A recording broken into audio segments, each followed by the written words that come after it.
You're tuned in to More Living with Jim Brogan, broadcast live from the Brogan Financial Studios at News Talk 98.7, where old-fashioned values, expert knowledge, and genuine understanding come together to give you the retirement straight talk you deserve. Jim's a former National Advisor of the Year recipient and a financial educator, and he's here today to talk about how you can live out the best years of your life. Jim and the Brogan Financial team have been helping retirees and pre-retirees across the Southeast for over 20 years in their pursuit of financial independence. You can reach them during the week at 865-862-6800. So sit back, relax, and get ready to learn, because More Living with Jim Brogan starts now. Hello, East Tennessee. Welcome to More Living with Jim Brogan, where it's all about living the best years of your life your way. This is News Talk 98.7 WOKI. And, you know, as we age, certainly chronic joint pain, muscle pain, sometimes acute joint pain can become more and more common, especially with our backs and how it affects our legs. You know, over 50 million Americans seek physical therapy services annually. And as we age, rehab services for mobility issues after surgery or injury are more necessary than ever. Our guest today is a good friend of mine from years back, Andy Baxa. Andy received a Bachelor of Science in Kinesiology and Exercise Science from the University of Tennessee and his Doctor of Physical Therapy from UT Chattanooga. He's been a practicing physical therapist for 12 years, and he's the owner of Studio PT out in West Knoxville. He ran collegiately at the University of Tennessee, started off at Belmont University, which, ironically, Andy, I didn't even know that about you until I was, preparing for the show. I've known Andy a long time, but he was a member of the the SEC Championship track team in 2007. Today, he enjoys a mix of running and lifting for general fitness, and he finds fulfillment in guiding others on recovery, improved performance, or simply moving better. Good morning, Andy. Welcome. Good morning, Jim. Good to see you. Yeah, it's great to have you with us. So what made you decide, tell me a little bit about your journey going from being a Division I college athlete on a national championship or SEC championship team to a physical therapist. Is that did you think that's what you'd want to do in college? I think when I was in high school, just being running at a fairly high level and dealing with some injuries along the way, I had a few physical therapy sessions and thought it was just a pretty neat profession. Didn't think much about the actual profession until later in college. Running the SEC, they make you declare a major, and kinesiology just kind of made sense to me. So did pretty well in that, and then the next logical step after graduating with that degree was physical therapy, and I've learned a lot in the 12, 13 years I've been doing that, just in terms of the profession and how I kind of view what we do and how we help people, and it's really been great to start my own practice now and help people in that regards. Now, you're a runner, so what were your events in college? So I ran cross country, which was 8K, 10K, so 5 miles and 6 miles. And then in track, I ran the 5K and 10K. So those are the things I would compete at the SEC championships. Well, how long does it take you in your peak, Andy? How long did it take you to run a 5K? My fastest 5K was 14:03. Ran at the Penn Relays back in 2007. So long time ago. Yeah, long time crazy. ago. Yeah. I've never been one to run. I love a lot of other things, but I love to swim. But I'm just not a runner. So as a runner, what kind of injuries do runners see as opposed to other activities? Because it can be hard on the body. Yeah. I mean, running, it's so repetitive. I'm a big believer that running's very, very good for us. It's very, very good for our joints when we do it in the right way. It's very, very good for our soft tissue, obviously for our cardiovascular system. But with running, especially training at a high level, the repetition of it can put overuse injuries at risk. So we can have tendon pain, tendinopathies. We can have some joint pain, some knee pain, those types of things. But if managed well, most people can continue running for a very, very long time in life, with the right management strategies in terms of exercise and running progressions and that type of thing. So somebody tends to have some joint pain in their knees, or their knees tend to be stiff. Some of that could be underuse. But then your thought is most people can get to where they could do a mixture of running and walking at least. Yeah, very much so. I mean, there's exceptions, obviously, but yeah, underuse I think is as big or the biggest problem that we have in most cases. So, what I do now, I think of as more kind of like you do retirement planning. I do activity planning. So instead of good way to say that, yeah, we're not always looking for a specific manual therapy or hands-on technique or exercise. I'm looking at the person as a whole. What do they want to do? Where are they at? And how do we kind of gradually, we call it graded exposure, gradually allow them to accept new stress that allows them to be able to do the activity they would like to do. So now you work with people of all kinds of ages. As people age and get into their 40s and 50s and then on up, what are the most common types of injuries you see? It's a good question. I mean, I think spine pain is probably pretty dang common. Like you mentioned, underuse, sitting, those types of things can be problematic. Moving is the best thing you can do for that. As a whole, there's a ton of specific interventions along that, but definitely things like Achilles tendon pain, patella tendon, knee pain, those type of things can be pretty common in folks that are trying to stay active or even not trying to stay active. So for someone that's not real active and they want to be more active and maybe they have some stiffness and those kinds of things, how can people get started moving more? Yeah, it's a great question. My philosophy is when you're starting, if you haven't been doing anything, is whatever you think is a low amount to start, probably go a little less. And then you have something to build from. If we can create a baseline of exercise that we know is safe, we know doesn't make you miserably sore afterwards, and establish that over a week or two, then we're able to increase gradually from there. So if you haven't been walking, you haven't been biking, you haven't been doing anything, go out for a 5 or 10 minute walk first, repeat that a couple times, and then you can slowly start building up from there. Now, for people who are just getting started, of course, I'm not talking necessarily. I like to swim, but there's a lot of things. There are a lot of things people can do in the water to kind of get themselves going. Oh, 100%. Yeah. It protects the joints better. All those things. Yeah. I mean, the buoyancy of water helps unload us. So just walking in the water is a great option. Treading water in the water, we call it aqua jogging. Yeah, never thought of it that way. Yeah, if you're competent like you are at swimming, unlike myself, swimming's a fantastic activity. Just get anything to get your heart rate up, get your cardiovascular system moving. Helps us in so many different ways, from a joint level, a tendon level, a metabolic level, all that type of thing. So when people are getting started, or even if they're active in their lifestyle and they don't actually have an injury, but they have some joint pain and things like that. A lot of us, we go with the idea of, hey, I just need to push through this pain. So when does that cause more harm than good, and how long before an injury is considered chronic? Yeah, so if your goal is to stay consistent in activity and you're doing something that causes a pain that is uncomfortable enough to make your activity of daily life difficult for more than a day or two, it's probably something you need to revisit in terms of the volume. So I look at lag time and soreness. I mean, there's a difference between muscle sore. Like, I went and lifted weights for the first time in a couple weeks, and my bicep is very sore for 2 days versus I can't move my arm for 3 or 4 days. That is, I think, a better indicator in terms of overdoing it versus just like a regular muscle soreness. Yeah, I work out at Fitness Together, and you know who my trainer is. Oh, yeah. And he went heavier on my deadlifts on Wednesday, and I'm still feeling it at the top of my hamstrings.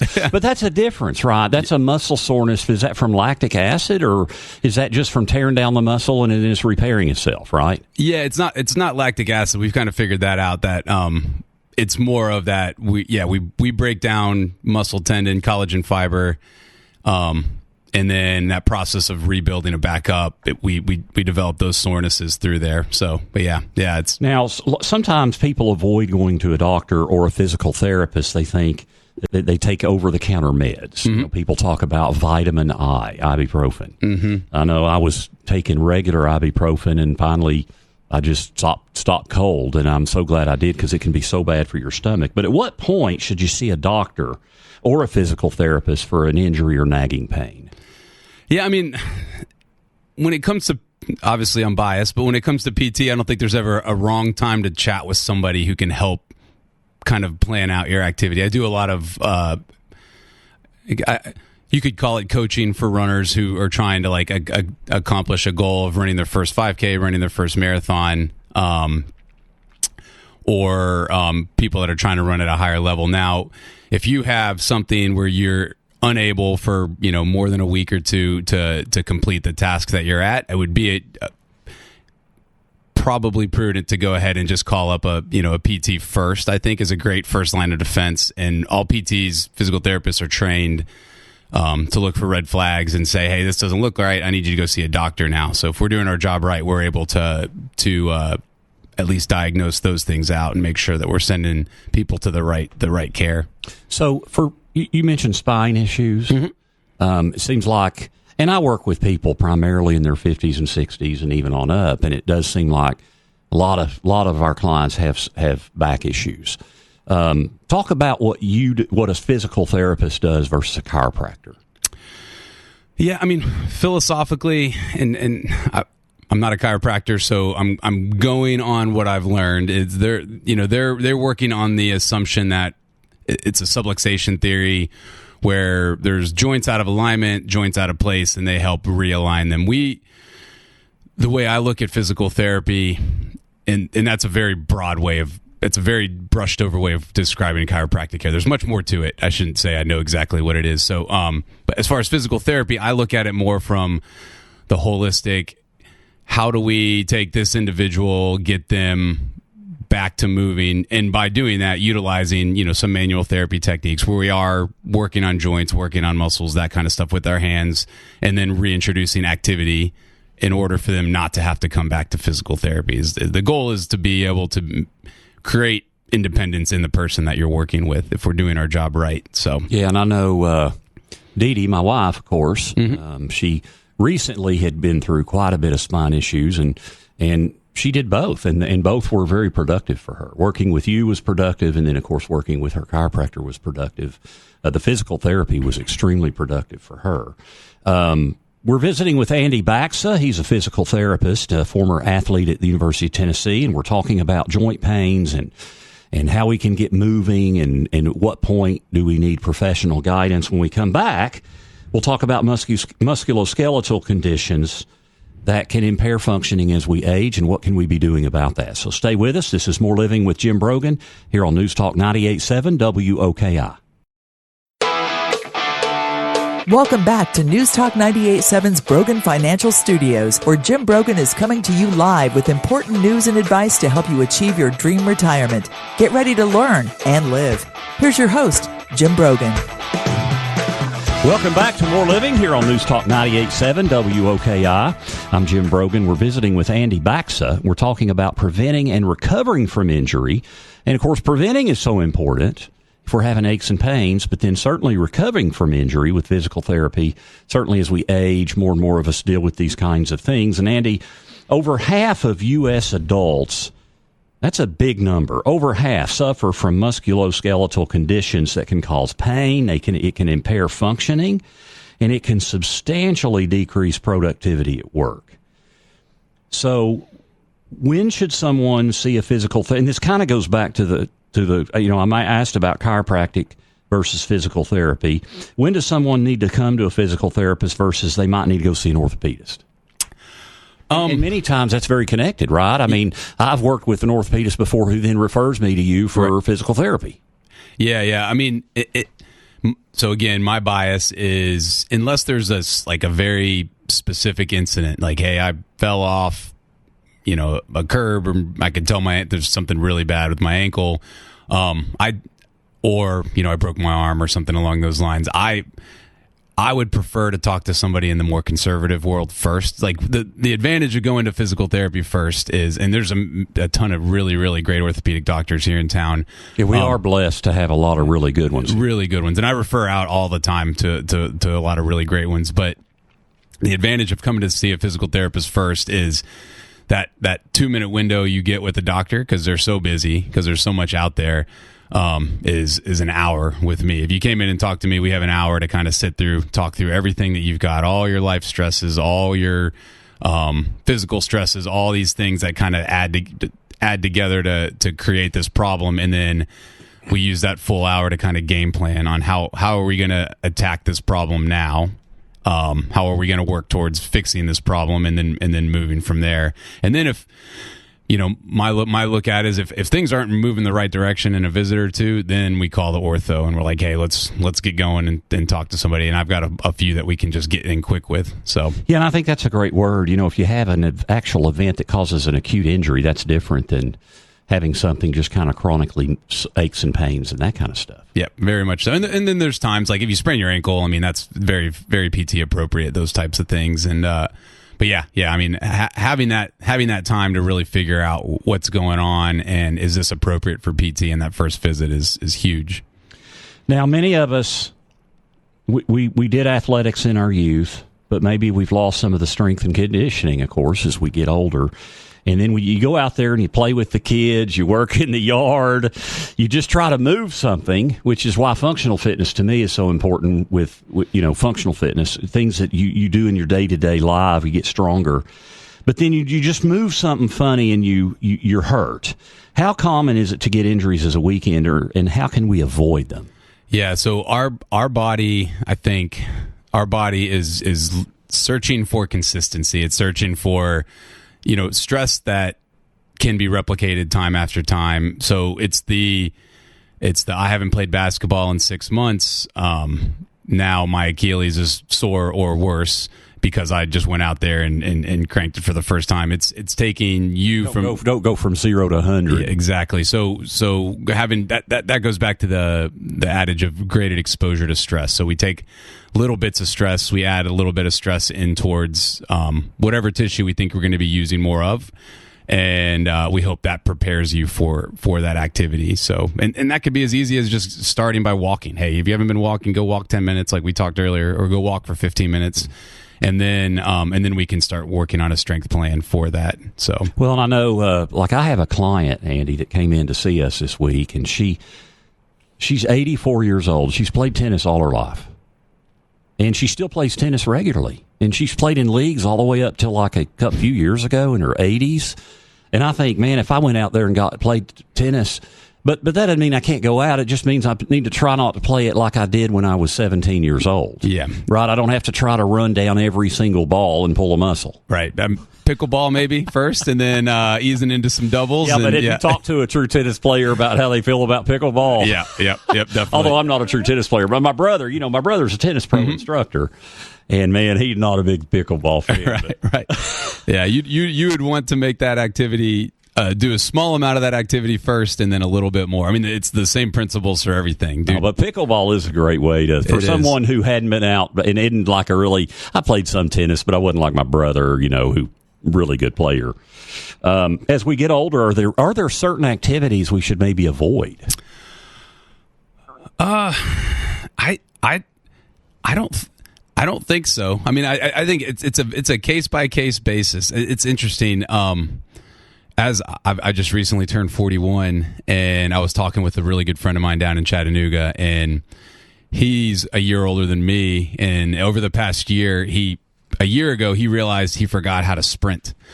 And he's very fast. And so not forgot how, but his body just is like, what is going on right now? So he spent a year working on, how do I get faster again? And now he's running faster than he did when he was in college, just by being intentionally about training it. And he said he feels better than he's felt in 10 years. So, I mean, that comes back to it. You can't just start by going out and sprinting as hard as you can 10 times. He's been working at it for a year and being very intentional with the stress that he's adding in.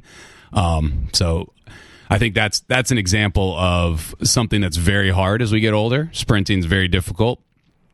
Jumping as well, those kind of things. So it's not that we can't do them. It's just that we have to be very intentional about how we plan to do those type of things. I think the thing about, like on what you said earlier about, and I said it, but it was in response to what you were saying, we don't go from 0 to 100 like that. I mean, I love to play basketball, but I went out there the other day, myself and my wife and a couple of friends went to the gym, and I decided I'm going to shoot some basketball. Well, I mean, there's a difference in shooting some basketball or playing a game of horse and even playing a game of 3-on-3. I mean, I probably don't need to go from, I haven't played competitive basketball in over 15 years. I don't need to just go out there and try to, or we mentioned the tennis, right? Yep. Yeah, it's the I think the unexpected variables of basketball where you got a bunch of guys running around you got a ball and you don't know when you're going to step funny or that kind of thing. So yeah, it's a huge challenge, but it's something you can definitely accomplish with the right preparation. Now, as we age and we want to be fit, and as I mentioned, functionally fit, talk about the difference, the balance between cardiovascular exercise and resistance training and the importance of both as we age. Yeah, I think it's definitely gaining popularity now. Strength training is, I think, as or more important than anything we can do as we get older. Gaining muscle or maintaining muscle by lifting weights or by doing some kind of resistance training is the stuff that really helps us maintain our mobility later in age. So, and that could be as simple as sitting and standing off a chair 10 or 15 times, a few times a day, or, joining a gym where you're able to do some kind of like functional training like that. But I think strength training is paramount as we get older. Yeah, I know. I don't know if you know the name Jack LaLanne. Probably not. You're too young. People in our listeners, he was kind of the godfather of fitness back in the 30s and 40s.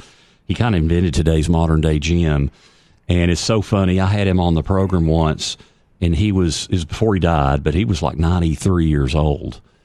And man, he started coaching people right over the microphone. He's like, okay. I was like, how can people get started? He said, hey, you're sitting at home right now. Okay, stand up. Now sit back down. Now don't use your hands. Just stand up with your leg strength. Stand up. Now sit back down. It was just great. Yeah, it's awesome because it's like, yeah. Any kind of movement in lieu of no movement is better, is good. We just got to find the right mix of it for that person. I think one thing that has been effective for me is circuit training because you're doing primarily resistance training, lifting, or something with resistance. Even resistance bands can be good that are less likely for injury, right? Is that true with resistance bands? Yeah, I mean they're great. I think more from a just like transportability, like they're easy to take around places, those kind of things. But yeah, resistance bands are fantastic. I use them all the time. And so whatever resistance, but then you go from one to the next, and then you maybe do a cycle where you go through 4 or 5 exercises, and maybe have a cardio one in there too. Yep. And then you keep your heart rate up. You really get a good sweat, but you're also lifting and doing resistance stuff. Yeah, that's my preferred way of exercise. It's efficient. You're able to get a lot of stuff done in a short amount of time. You're able to get your heart rate up. You're able to train your muscles, and that's what I've transitioned in from running into more of like a lifting hybrid plan. The gym I go to at Reach Functional Fitness, which is just a fantastic place to exercise. So we're visiting with Andy Baxa, physical therapist here in Knoxville, was a collegiate athlete over at the University of Tennessee. He is the owner of Studio PT out in West Knoxville. When we come back, we'll have more with Andy. I want to talk about the importance of stretching and range of motion, and we'll also get into nutrition. So stay with us. We'll also have our dollars in segment, what to make of the recent stock market correction and all the concerns about the headwinds with tariffs and all the things that we're hearing out of Washington. So stay with us. This is More Living with Jim Brogan here on News Talk 98.7 WOKI.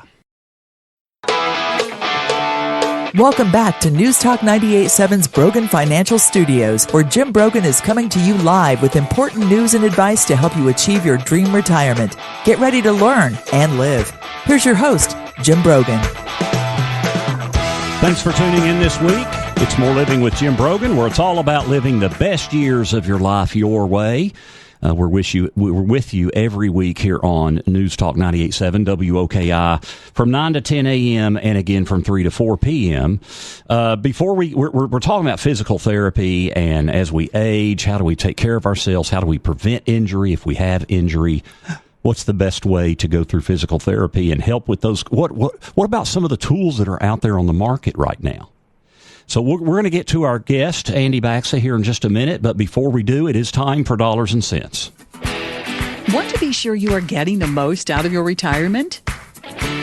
For all the years of your retirement? That's the primary goal of More Living with Jim Brogan and our Dollars and Cents segment, where we provide you with an important financial tip that will help positively impact the quality of your life in retirement. And now, here's Jim with this week's Dollars and Cents tip. What do we make of the recent stock market correction, and how should we feel moving forward? I get asked that question everywhere I go because of everything going on with the stock market and how it's reacting to the news coming out of Washington, D.C. And first, I want to give you my analysis of what's going on, and then what should you be doing about it. There is the potential that this, let's call it the Trump reset, short-term pain for long-term gain. Now, that's not historically been the D.C. policy of choice, and fiscal prudence and Donald Trump have rarely been used in the same sentence. So on the one hand, we've got, the tariffs and the potential trade wars, which many economists are concerned about. We've also got DOGE, where DOGE is kind of taking a hacksaw in trying to cut government waste and shrink the deficit. Now, in the meantime, though, we got the global issues. Trump likes to be a deal maker. He's pushing for peace in Ukraine. He's looking for increased supply from OPEC. He wants to flood the market with oil, which could decrease inflation. Peace could lead to prosperity, and it certainly reduces risk premiums on investment. Trump is also wants a weaker U.S. dollar, and Trump or Biden both wanted a weaker U.S. dollar, but Trump even more so because it allows us to increase our export competitiveness for U.S. goods and services. And then he also wants lower rates, decreased demand, lower commodity prices, especially oil, a weaker dollar, a better fiscal picture. An increase in market uncertainty could push rates lower and accelerate the Fed's cutting cycle. So we kind of see some potential for some real headwinds here. We also see some potential for tailwinds. And so how should you be reacting to this? I think it's important to understand our markets historically. I'm going back to 1980 here. And, well, first off, in 2025, we've already experienced a larger stock market decline than we saw in all of 2024 and all of 2023 because the market actually went down over 10% as of Thursday close. And it hadn't done that in 2 years. But that is unusual. If I go back to 1980, I've got a chart here. It shows all the years. It shows how the years ended up. And, probably 75% of the years, the stock market was up. But the average decline was a 14% decline every single year. So, in other words, the market is up at the end of the year, but during the middle of the year, there was a decline of an average of 14%. It is healthy to have pullbacks in the market. We've experienced 5% declines per year, and we see a 15% decline every 3 years. So, stock market volatility, we've kind of been lulled to sleep by what's gone on in the last 2 years because we haven't had a market correction of over 10%. And now, short-term volatility is a toll to long-term compounding of your investment. If you try to time the market, you've got to be right twice, when to sell and when to buy back in. And many times the best days in the market happen around the worst market days. So it's so important to be invested on those big market swings that are up. That means we're also going to be invested on the downturns. But over periods of time, at least 5, if not 7, 8, 10, 12 years, markets give us the greatest ability to compound capital and beat inflation with our money. The thing is we have to have time. So we shouldn't be depending on our more risky assets that we invest for growth. We should not be depending on those in the short term because it's unpredictable. Those should be long-term investments. So even if you're getting close to retirement or retired, your at-risk investments should be invested where if we saw a market or when we see a significant market downturn, you don't have to touch your market investments until it recovers. You're going to need at least 5, if not 7 or 8 years. And so it's important to understand time horizon. Don't get too focused on the short term. Create a financial plan that provides short-term stability and allows your risk assets to grow for the long term. That's our Dollars and Cents segment for this week. You can find this week's Dollars and Cents segment and others by visiting BroganFinancial.com. And I'd like to invite you to my next class. It's through Pellissippi State Community College at their Hardin Valley campus through their adult education, lifetime learning. It's tax planning in your retirement. I know we got tax day coming up here in a month. Tax planning, I mean, what we do this time of year is tax preparation. We're looking in the rearview mirror at things that have already happened. There's just not a whole lot we can do at this point to save on our taxes. There's a few things, but not much. Tax planning, but to the contrary, is looking forward and saying, how can I be intentional? Where do I take distributions from? How are they taxed? How do I invest my money? How is it taxed?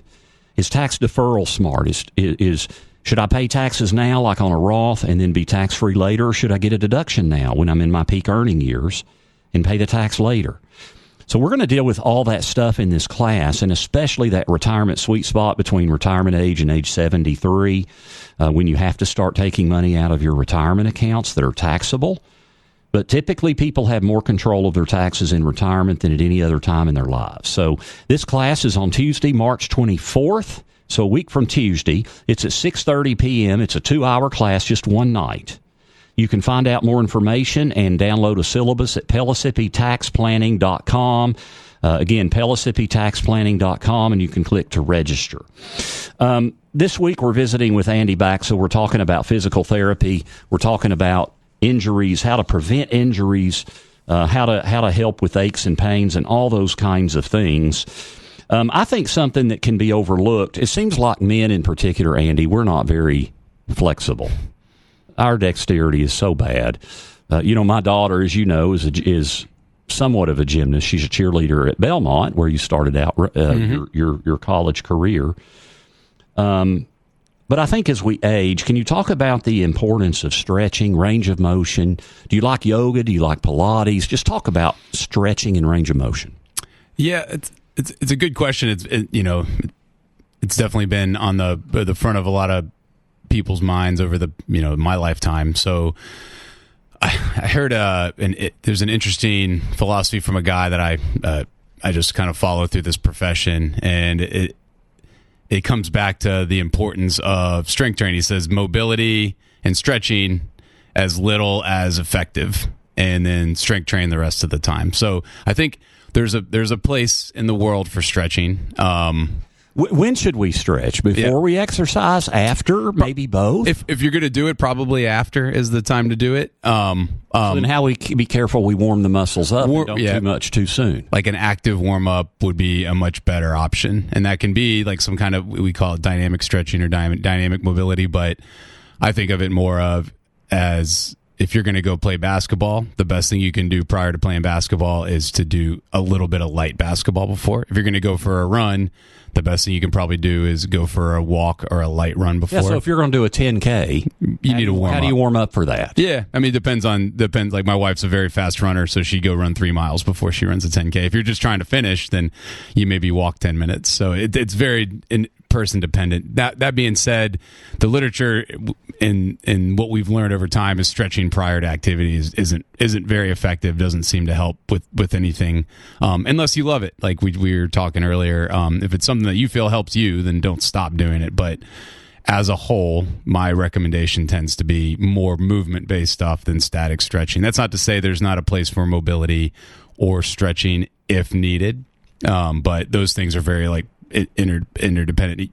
It seems like, and I don't know why I don't do more of it, Andy, but when I do yoga, man, I mean, I feel so much better, lengthening my spine and getting, of course, I'm like a lot of men as we age, we don't always, when we're sitting at a desk all day, our shoulders come forward, we're not standing up straight. Do you like yoga? Do you prefer Pilates? What do you think of those? Yeah, I think they're both great. And I think yoga, if you look at it as a whole and what you're doing, you're getting a lot more than just stretching. So we think of what is stretching. The idea of stretching is we're trying to lengthen tissue over time. So we're holding a spot that stretches our muscle tissue or tendon tissue, and we try to lengthen that. Now that takes a very long time. Yoga, It's pretty intense. So we're moving along pretty well. So we're getting like, a bit of a workout from like a cardiovascular musculoskeletal standpoint, but we're also in what we call these heavy isometric contractions where we're holding tension in these muscles, which I think provides just a ton of value. That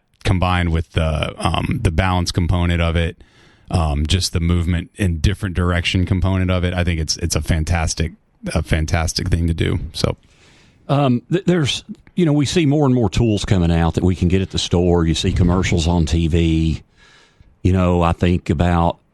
It seems like I see a lot of things on infrared. Mm-hmm. I know. One time I had an injury getting ready for a big 5K swim, and I used some infrared therapy. I think it probably helped a little bit. I don't know.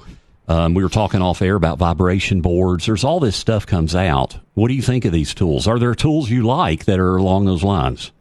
So my bias is if you're not doing the 90% first, if you're not getting good sleep, drinking water, eating relatively healthy, doing your basic exercise in terms of that graded exposure we talked about earlier, then we probably don't need to skip steps and get to that other stuff. So it's very person dependent.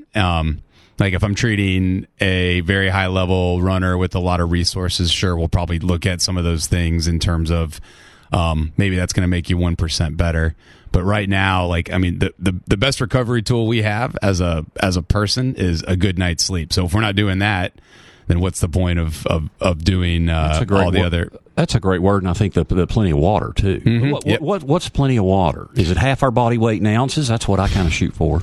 Yeah, there's a formula. More. Yeah, there's a formula out there. I'm not super familiar. I try to drink about 100 ounces a day, but yeah, I'm not exactly sure of the exact formula there. But for most people, it's probably more than what you're drinking now. Yeah, so, I think that's probably good. Yeah, plus, if we drink coffee, yep. or alcohol. Yep. You know what? I want to get into nutrition. Yep. If that'd be all right. And then, so stay with us. We'll have more with Andy Baxa.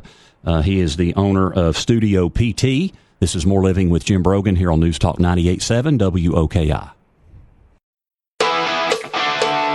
Welcome back to News Talk 98.7's Brogan Financial Studios, where Jim Brogan is coming to you live with important news and advice to help you achieve your dream retirement.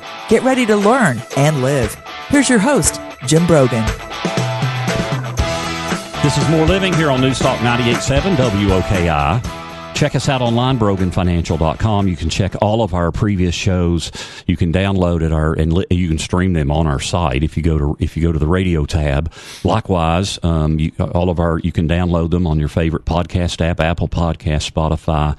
Just do More Living with Jim Brogan, or on YouTube for that matter. It's audio only, so it's great if you're out, in your car or whatever. We're out exercising, running. By the way, I have to say, Andy, as a swimmer, it blows my mind to see people wearing headphones in the water. That's become more and more common, and I'm like, it's neither here nor there. It's just a funny comment because they're making more and more things you can wear in the water, and I'm like, I like being. Sometimes it's nice to just be alone in your thoughts when you're exercising. Yeah, if you love the sport, if you love doing it, I think that peace of mind is nice to have when that quiet time alone now. Some of my greatest thoughts when I've been in the water training for a long event and I'm swimming maybe a mile, doing a workout of a couple miles. I don't just get in and swim 2 miles. I'm doing 100-meter sets and 200, things like that. But, I love to be alone in my thoughts. Mm-hmm. I don't know. Me, I used to love running. Now it hurts a lot more and I'm a lot slower. And so I like having music to distract me from the act of having to do it. So, yeah, I got it. Let's talk about nutrition.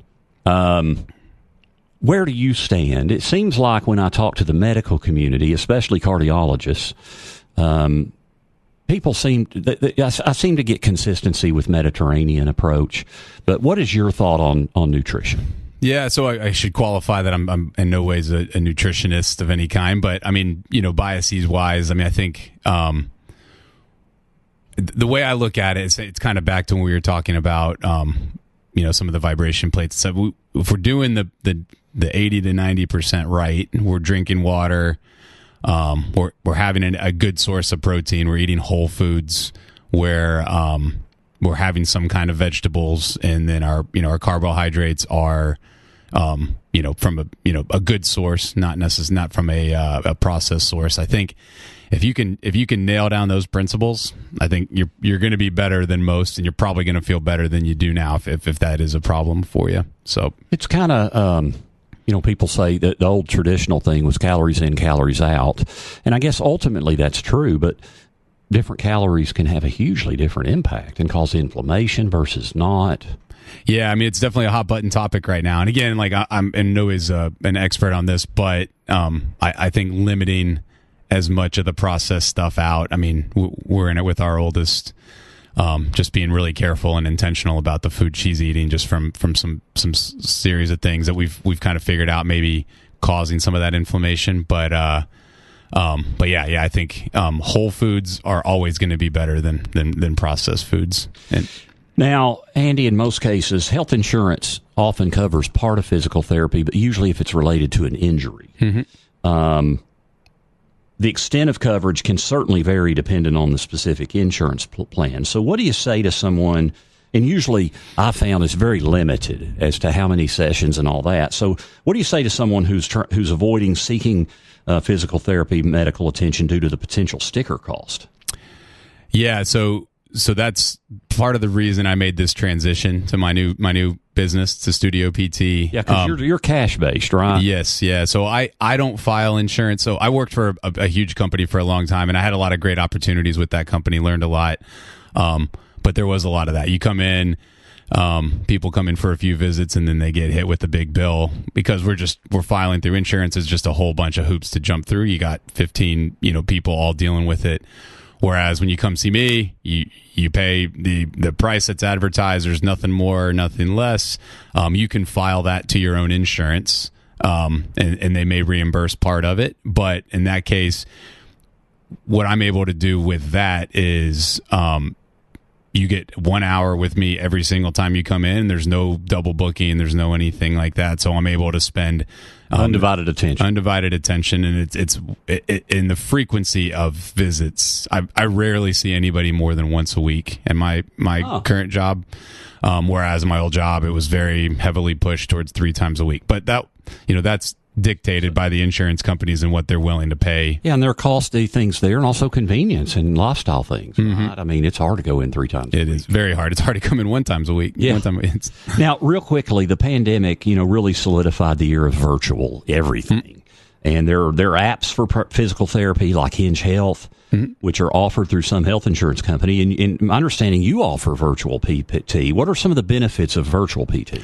Yeah, I think of it more as like, obviously we're not going to be able to do the manual therapy component, but if I look at what I think is the most beneficial thing to people that I do, is that what we mentioned early on is that activity planning. So what are you doing, and what do we need to do? What are you doing right now? Where are you trying to go, and what do we need to do in the in-between to get you there? With that, it would be let's consult through all that, and then send you the exercises that I think are the best at getting you up into that activity, and then gradually adding that activity back into your life through that virtual coaching.